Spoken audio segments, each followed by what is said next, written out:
That moves mountains. Na po. At ang ating mga natunghayan na ay faith is acting upon trusted information.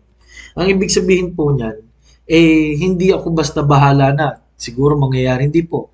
Meron kang kasiguraduhan dahil may basis. Ano po, ang Diyos, ang kanyang salita, ang mga ginawa na niya sa buhay natin. At ang sabi doon, kahit maliit lang, no? Sabi po sa Matthew 17, kahit maliit lang. Ano po? As a mustard seed. At ngayon po sa Mark 11:23, faith that moves mountains. Anong ibig sabihin po ng faith that moves mountains? Alam niyo po ang ibig sabihin po nito, simple lang. Na po, hindi kailangan po ng napakabigat, no? At napaka-espesyal na pagkataon at napaka-perpektong tao. Ang kailangan lang po, katulad nung sa magnanakaw sa krus, tinanggap niya ang Panginoon ng pananampalataya niya ay sigurado at sabi ng Panginoon, ngayon din, kaasamahin kita sa paraiso. Pangalawa, na bunga po ng faith that moves mountains, ibig sabihin po mga minamahal kong katulad ng mustard seed, maliit lang, dito naman faith that moves mountains, ibig sabihin po, yung effort po natin ay hindi kailangan. No po, may mga pagkakataon na hindi mo kailangan gumawa. Hindi mo kailangan mag-isip. Hindi mo kailangan matakot.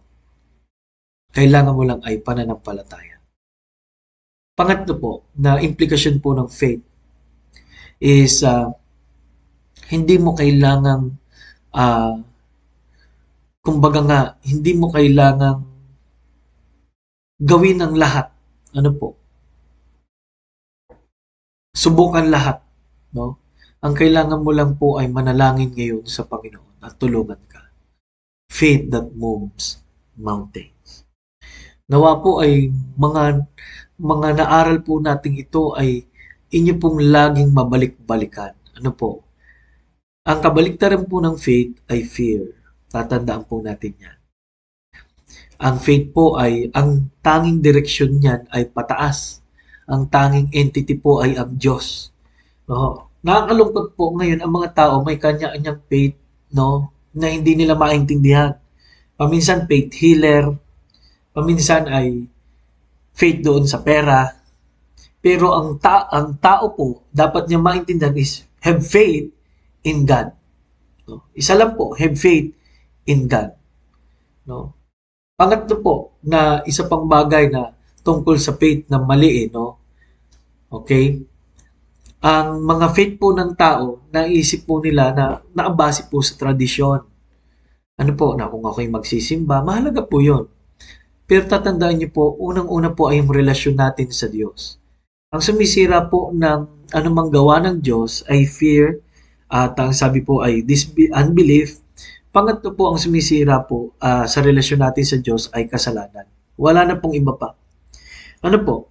Pagka ang tao po ay may kasalanan sa Diyos, kailangan niya humingi ng tawad. Kailangan niya pong magsisi. Kailangan niya pong asikasuhin ang kanyang pong mga gawa. Kaya sinabi po ng 2 Chronicles 7:14, if my people shall humble themselves and pray, ano po, napakaganda po ng verse na yan, and turn from their wicked ways, then I will hear from heaven, will forgive their sins, then will heal their land. Ano po? At alam niyo po, yan ang problema, no? If my people which are called by my name, napaalaga po nun, shall humble themselves and pray and seek my face and turn from their wicked ways, then will I hear from heaven and will forgive their sins and will heal their land. Paminsan po, kaya po walang healing ng lupa, walang healing ng katawan, walang solusyon sa problema kasi meron tayong nagawa sa harapan ng Diyos na hindi po tama, na kailangan mapatawad niya. Kailangan nating hingin ng tawad at kailangan po natin baguhin na sa harapan ng Diyos. Turn from their wicked ways. Ano po? Kaya ano po kaya ang mga bagay na nagagawa natin na pwede na nating ibigay ngayon sa Panginoon at hingin ng tawad? Ano po? Faith that moves mountains. Maraming salamat po.